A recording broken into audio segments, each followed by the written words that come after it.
Hey guys, what is up? It is the Fast Break Report here, bringing you guys another vlog. The beard is gone. The hair is gone. We decided today I was just going to shave my whole beard off, only because I started trimming it and then realized I wasn't happy with one side, but I was happy with the other. And then I was like, you know what? Fuck it. I'm like, I haven't done it in 3 years, gone like clean shaven like this. So I was like, you know what? Whatever, we'll do it, see what happens. But, I'm making this video because I want to address some things about Myles Turner that are circling on social media.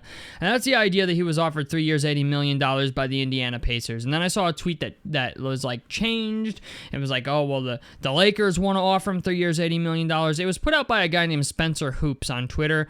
The Twitter handle is Spencer Hoops _. And, even the location on the account literally says gimmick. How the fuck nobody noticed this is beyond me, but it's a guy who I think is a Pacers fan who decided he was going to put out some bait, and everybody ran with it. Like, literally, everybody and their mother ran with this going, 3 years, $80 million? Oh, my God. Like, that's too little. That's too much. That's, exactly where he's at. Yada, yada, yada, whatever, okay? The fact of the matter is the Pacers are not allowed to do this. Okay, it's not a real thing. It's not from a verified source, and on top of it, the Pacers can't even do it. Okay, I've seen it circulating on social media everywhere. I saw it on Reddit, I think. I definitely saw it on Facebook in the True Indiana Pacers fans group. I saw it on Twitter, like in a couple different places. All right, but it's just the idea. The Pacers cannot legally offer Myles Turner a contract extension. They have to let him become an unrestricted free agent before they even bother talking to the guy. Okay, like, I mean, granted, they can talk to him now, okay, but the thing is they cannot legally offer him a contract, because if they do, that's tampering. Now, I understand the league doesn't care much about tampering, but it's enough where they start it's to a point now where they're starting to take draft picks away from teams. And even though the Pacers tend to do things by the book for the most part, Lonzo Ball, when he signed with Chicago, there was tampering involved there. Kyle Lowry, I think when he went to the Miami Heat, there was tampering involved there. The Milwaukee Bucks were caught in a tampering thing and ended up losing draft compensation over it. So yeah, like, there are consequences to tampering. And the Pacers, not for nothing, like, they like Myles Turner, but I don't think they love Myles Turner. And that's where I'm at with this. Even the deal that got reported by this Spencer Hoops dude was 3 years, $80 million, okay? Myles Turner is seeking a deal upwards of $30 million. This comes out to about $26.6 million a year. This is maybe in the ballpark of what Myles Turner is actually worth, but it's not, being that it's not what Myles Turner is even searching for, even that should be enough for people to not believe it. But I will say this, okay? I do believe that there are talks going on between the Pacers and Myles Turner right now, as we speak, of a potential reunion in the offseason. They can talk about it, but they can't actually have an offer on the table for him. You know what I'm saying? Like, they can't be like, hey, you're going to sign this at like 12:01 right as free agency begins, right? Wink, wink. Like, they can't do that, okay? They can, but they'd get in trouble for it. They don't have a deal in place right now. I guarantee you they don't, because there's a week left before the trade deadline. And I will say this. If Myles Turner is still on the roster post-February 6th trade deadline, okay, there's a good indication that they feel strongly in their ability to bring Myles Turner back. However, in the next week here, things are going to start unfolding. Things are going to start, like just yesterday, De'Aaron Fox became a guy you can trade for, okay? And De'Aaron Fox was a guy like, yeah, we heard rumors about it, and apparently he wants to go to the San Antonio Spurs. So it's just the idea, even guys that you think are like guys that might not be potential trade targets or available for a trade will become available in the next week. Guys who don't plan on re-signing with their teams, guys that are maybe disgruntled, guys that would like the opportunity to win a championship at someplace else. Myles Turner is in a unique situation where I get it. Everyone's like, oh, well, he re-signed with the team before. But yes, just because you did something before doesn't mean you'll do it again. We're in that boat again where I have to remind everybody, Do not take Myles Turner's loyalty for granted. What did Born Ready Jones always say? It's the National Business Association. That's what the NBA stands for, okay? And let me tell you, these guys make business decisions, okay? There's no loyalty. If there is loyalty, there's very little of it, okay? It doesn't take much to offend an employee. It doesn't take much to offend a player. Okay, like a player could say, my agent says I'm worth X amount of dollars, right? And then the organization could come back and say, well, we only think you're worth this. Excuse me. We only think you're worth this amount of dollars, right? And then the player goes back to his agent, and the agent goes, well, you could get much more money than that in, X, Y, and Z locations. And then so the player comes back, or his agent comes back with a counter offer, and then the team essentially has to decide of whether or not they actually want to pay that. And that's going to occur in the next week here. That's going to occur in the next week with the Indiana Pacers. They have to make a decision on whether or not they're going to trade Myles Turner or potentially lose him for nothing in the offseason. And I just don't think that is something that the Indiana Pacers are planning to do. Yeah, they paid him $35 million, not this past year, but the year before, just for being a Pacer because he's been the longest tenured Pacer on the roster. But the problem is we got a lot of fans, okay? We have a lot of fans who are taking his loyalty for granted. They're like, he's going to be here no matter what. He's done this before. He's come back. Okay, but Myles Turner's not getting any younger. Okay, like this is what people need to get through their thick fucking skulls. Okay, Myles Turner's not getting any younger. The Pacers are still somewhat in a development period. Yeah, they could make a run to the conference finals again this year. I think it's very possible, but at the same token, you have to understand, Myles Turner wants to get paid, but Myles Turner also wants to win. And there's a possibility that other locations could offer that better than the Pacers can. Okay? Around the trade deadline, a lot of teams could free up cap space. There's a lot of teams that look to dump bad contracts around the trade deadline. Okay, look at Phoenix right now. They're doing everything they can to get off Bradley Beal's contract. The Milwaukee Bucks, they're looking to get off Chris Middleton. The Chicago Bulls are looking to get off Zach LaVine. Any bad contracts, teams are looking to get rid of to free up cap space, or at least add some flexibility. That's what they're trying to do. And when it comes to Myles Turner, okay, I look at some teams around the league, and I'm like, you know what? Yeah, you know what? There's some teams out there. Not a lot of teams have a lot of cap space, but that could change.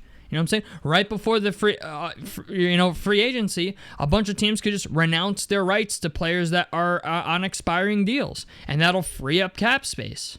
So, there's some expiring deals happening this year. I haven't looked at any of the teams yet that have expiring deals, but a lot of teams will renounce their rights to certain players, and you'd be amazed at how quick cap space frees up.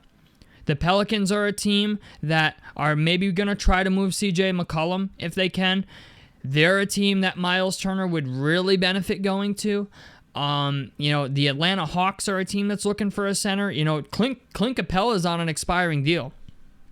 If they lose him for nothing, they're definitely renouncing their rights to him to free up cap space. So, granted, I don't think Myles would go to Atlanta over Indiana. I just don't. I don't think that provides a better opportunity to win.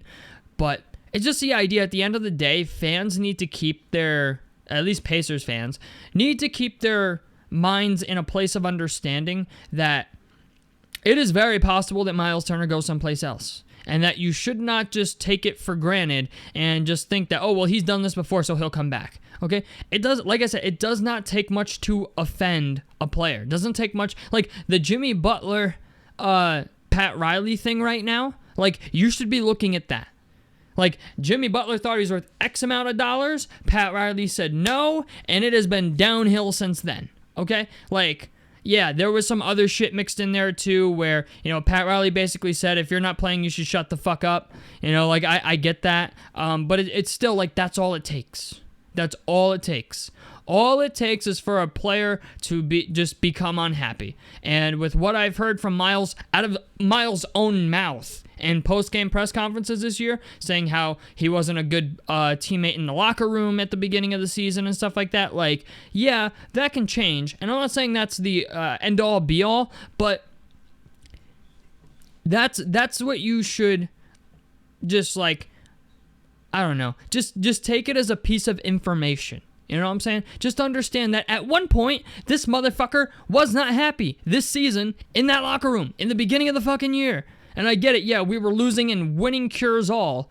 But at the same time, you have to understand, like, okay, I guarantee you there was a point at the beginning of the season where Myles Turner is looking around going, I gotta get the fuck out of here. We're not getting it done. This team ain't gonna get it done. Guarantee you. Everybody has doubts, okay? Everybody. No matter what situation they're in, everybody at some point or another has doubts about it. So, that's all I'm saying is, like, don't put all your eggs in one basket. Don't go around telling people, oh, Myles Turner's coming back regardless, because you don't fucking know. Nobody fucking knows. I don't fucking know. You don't fucking know. Nobody does. So, the idea that people are running around and are like, oh yeah, Myles Turner's coming back regardless. Oh yeah, we're gonna pay him. He's worth fucking $40 million a year. I just like, dude, read the fucking room, okay? Like, this is the second time ever in his career he's been an unrestricted free agent, and I guarantee you, somebody is gonna offer him more money than us. Now, do they offer a better chance at winning? We don't know. We don't know who those teams are. But I will say this, once February 6th comes, if Myles Turner is still on the roster, there's a good chance he's going to resign with the team for whatever the team offers him. But at the same time, in unrestricted free agency, anything is possible. Anything. Even if you think it's a foregone conclusion that Myles Turner's coming back and he's still on the roster after February 6th, anything is possible. So, I just want you all to remember that. And don't believe any of this bullshit you hear on social media about this team offered this player X amount of dollars, especially if they're required to become an unrestricted free agent. Like a guy like Myles Turner, for example, okay? Now, if you want my personal opinion on this, I feel like somebody's going to offer the Pacers a decent trade package for Myles Turner as well. I understand we've covered the whole, like, if he's still on the roster past February 6th, that means he's probably coming back, and it probably does, okay? However, do not think that the Pacers aren't fielding calls on Myles Turner. They are definitely fielding calls on Myles Turner because he's on an expiring deal. And if the trade package they get is worth looking at, and it's something that they're like, okay, yeah, like, we can live with that, they're going to do it. They are going to do it. They would, because the front office would rather take, unless they have a really, really, really good inclination that Myles is coming back, if they get offered a decent trade package from Myles Turner, they are going to take it. I want you to know that, okay? Like, it's common sense, okay? Fuck relationships, fuck loyalty. There is no loyalty because the team will trade his ass a lot faster than he'll come back, okay? There is no loyalty. Kevin Pritchard doesn't give a fuck how long Myles Turner has been there.